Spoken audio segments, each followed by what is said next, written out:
Assalamualaikum warahmatullahi wabarakatuh. Perkenalkan nama saya Sofina Mumtaz Mahardika dengan NIM 42114210008. Baiklah, di sini saya akan bercerita mengenai eksperimen Michelson dan Morley.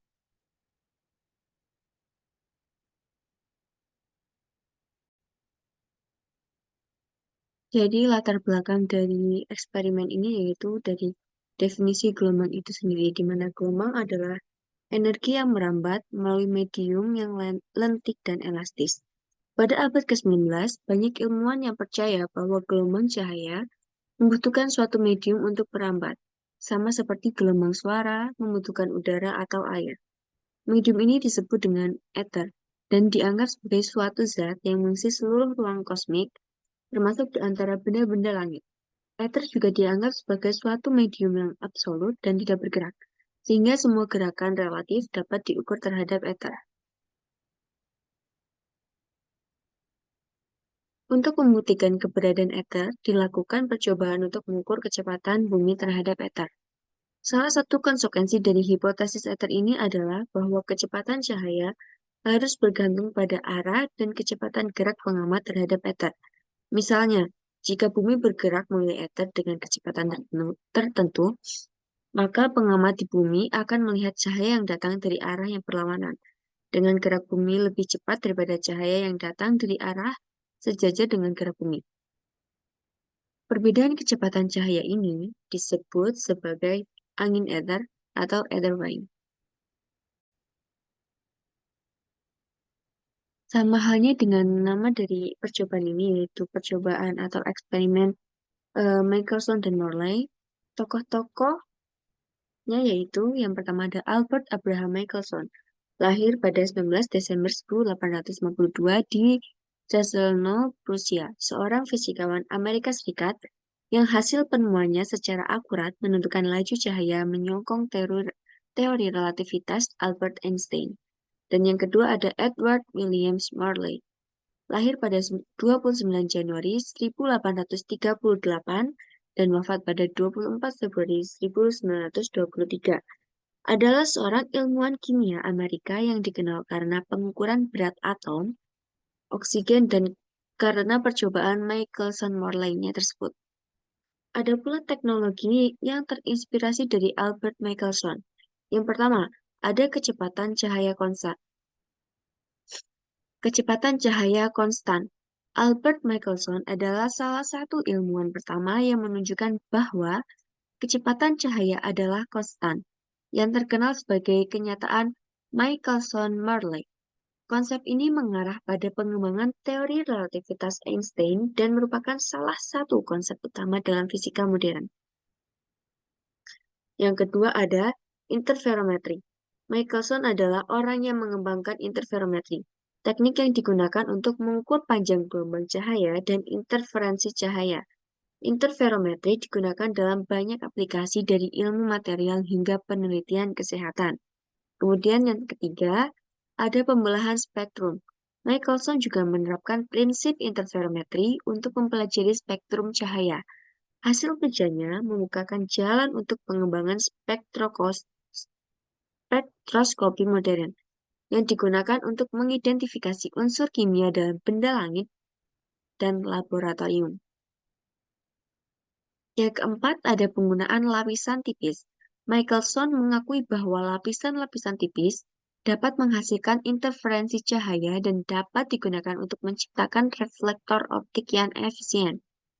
Konsep ini membuka jalan untuk pengembangan teknologi lapisan tipis yang digunakan dalam pencetakan, elektronik, dan bidang teknologi lainnya. Yang kelima, perlindungan kekayaan intelektual. Michelson memperjuangkan perlindungan kekayaan intelektual ilmuwan, terutama dalam hal paten. Kerja kerasnya dalam perlindungan hak cipta dan paten membantu membentuk kebijakan hukum dan etika dalam konteks penelitian ilmiah.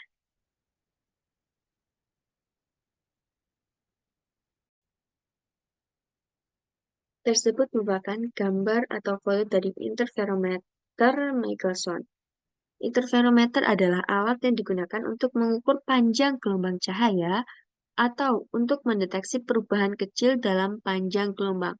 Prinsip dasar dari interferometer adalah memanfaatkan interferensi cahaya, yaitu peristiwa di mana dua atau lebih gelombang cahaya bertemu dan menghasilkan pola interferensi yang dapat digunakan untuk mengukur jarak, perubahan panjang, gelombang, atau perubahan posisi benda.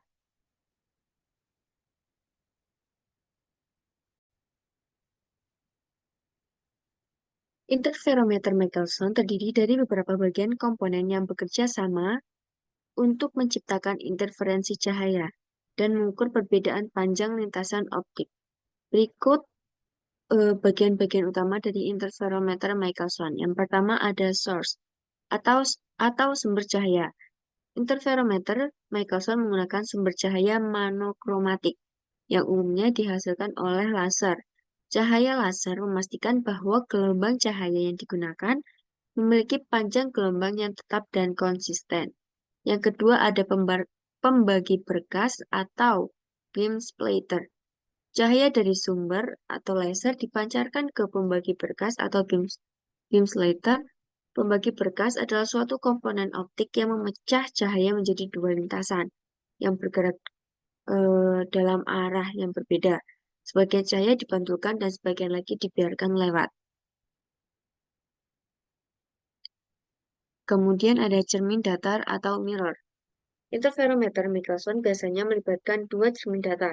Sebuah cermin digunakan untuk memantulkan sebagian cahaya yang dipisahkan oleh pembagi berkas. Cermin kedua memantulkan cahaya yang telah dipantulkan oleh cermin pertama. Kedua lintasan cahaya ini memiliki panjang yang berbeda.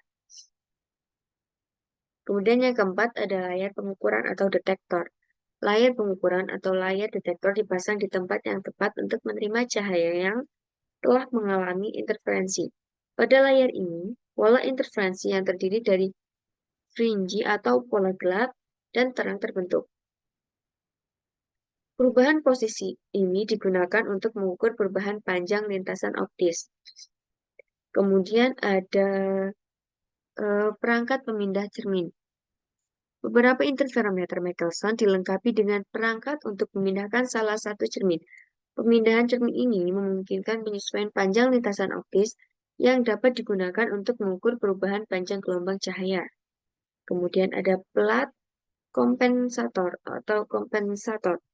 Plat kompensator digunakan dalam interferometer Michelson untuk mengontrol dan menyesuaikan perbedaan fase antara dua berkas cahaya. Hal tersebut penting karena perbedaan fase inilah yang menciptakan pola interferensi yang digunakan untuk mengukur sifat-sifat cahaya seperti panjang gelombang, polarisasi, atau indeks biasnya. Plat kompensator memungkinkan pengguna untuk menyempurnakan perbedaan fase dan mencapai pengukuran yang lebih akurat. Kemudian ada lensa. Dalam beberapa konfigurasi interferometer Michelson, lensa dapat ditambahkan untuk memfokuskan cahaya pada layar detektor dan memperjelas pola interferensi. Kemudian filter. Filter dapat digunakan untuk menyaring cahaya terutama jika interferometer digunakan dengan cahaya polikromatik. Ini membantu memastikan bahwa hanya cahaya dan dengan panjang gelombang tertentu yang digunakan dalam eksperimen. Bagian lensa dan filter ini merupakan bagian yang opsional, jadi boleh digunakan atau tidak.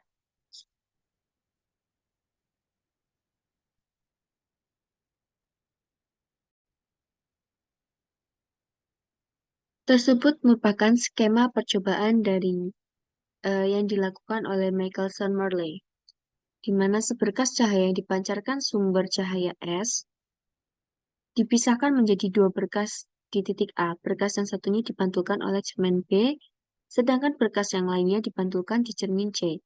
Dua berkas tersebut kemudian diperpadukan kembali untuk diamati interferensinya di D. Untuk membahas percobaan ini, misalkan dalam suatu kerangka acuan S yang dipilih laju cahaya ke skala arah adalah sama, yaitu C, dan bumi bergerak dengan kecepatan V ke arah X positif terhadap kerangka acuan S. Dengan demikian, menurut seorang pengamat di bumi, besarnya kecepatan cahaya adalah C min V.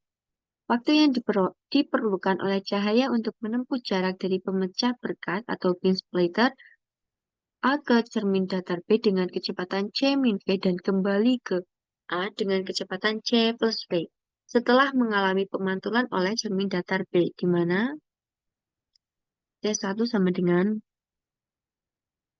2L1 dikalikan dengan C dibagi dengan C kuadrat min V kuadrat, di mana L1 yaitu adalah jarak antara A dan B. Dalam perjalanannya dari A ke cermin C dan kembali ke A dengan setelah mengalami pemantulan oleh cermin datar C, karena kecepatan cahaya C tegak lurus dengan V, maka kecepatan menurut pengamat yang ada di bumi adalah C aksen sama dengan akar dari C kuadrat min V kuadrat. Waktu yang diperlukan oleh cahaya untuk menempuh jarak dari pemecah berkas atau beam splitter A ke cermin C dan kembali ke A dengan kecepatan C setelah mengalami pemantulan oleh cermin datar C yaitu 2L2 dibagi dengan akar C kuadrat min V kuadrat. Dan ada pula perbedaan waktu tempuhnya yaitu 2L1 per akar C kuadrat min V kuadrat dikurangi dengan 2L2 kalikan C dibagi dengan C kuadrat min V kuadrat. Dengan pemutaran alat sebesar 90 derajat, diharapkan terjadi pergeseran pola interferensi yang teramati oleh detektor D sebesar 2L1 plus L2 dibagi dengan panjang gelombang dikalikan dengan 1 per akar 1 min V kuadrat per C kuadrat dikurangi dengan 1 per 1 min V kuadrat dibagi dengan C kuadrat. Untuk V yang jauh lebih dari C, untuk V yang jauh lebih dari C diperoleh pergeseran sama dengan L1 plus L2 dibagi dengan panjang gelombang di mana V kuadrat per C kuadrat.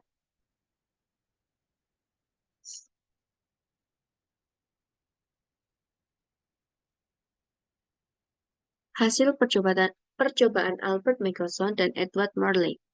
Michelson dan Morley melakukan percobaan dengan menggunakan ukuran L1 plus L2 sama dengan 22 meter, di mana panjang gelombangnya yaitu 5,9 dikali 10 pangkat 7 meter, sedangkan laju V sesuai dengan laju gerak bumi mengelilingi matahari, yaitu sekitar 30 km per sekon. Untuk nilai-nilai tersebut diharapkan nilai pergeserannya itu mendekati 0,37 yang cukup signifikan.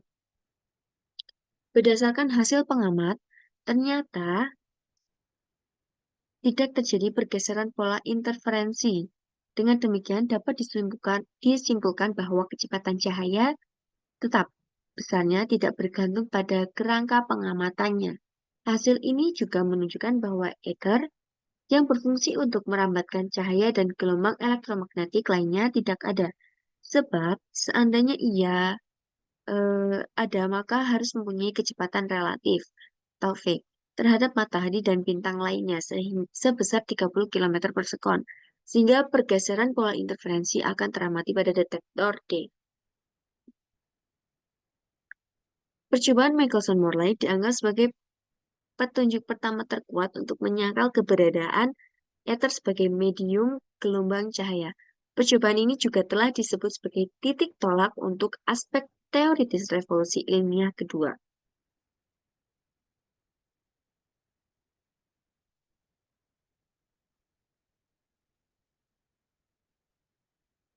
Menurut transformasi Galileo yang menyatakan bahwa kecepatan yang teramati oleh pengamat berada pada dua kerangka acuan yang berbeda yang saling bergerak relatif satu sama lain, tergantung pada kecepatan relatif kerangka acuan tersebut.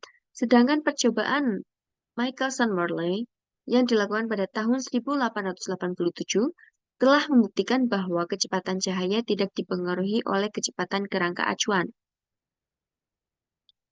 Untuk mengatasi permasalahan yang muncul dalam percobaan Michelson-Morley, Einstein pada tahun 1905 mengajukan dua postulat, di mana yang pertama yaitu ada asas relativitas. Hukum-hukum fisika mempunyai bentuk yang sama di dalam setiap kerangka acuan inersial. Yang kedua, ketidakubahan laju cahaya. Laju cahaya mempunyai nilai yang sama di semua kerangka inersial, tidak bergantung dari sumber mana maupun pengamatnya. Postulat tersebut kemudian dikenal dengan teori relativitas khusus. Teori relativitas khusus ini cocok dengan eksperimen dan belum pernah ditemukan keberadaan secara eksperimen terhadap teori ini.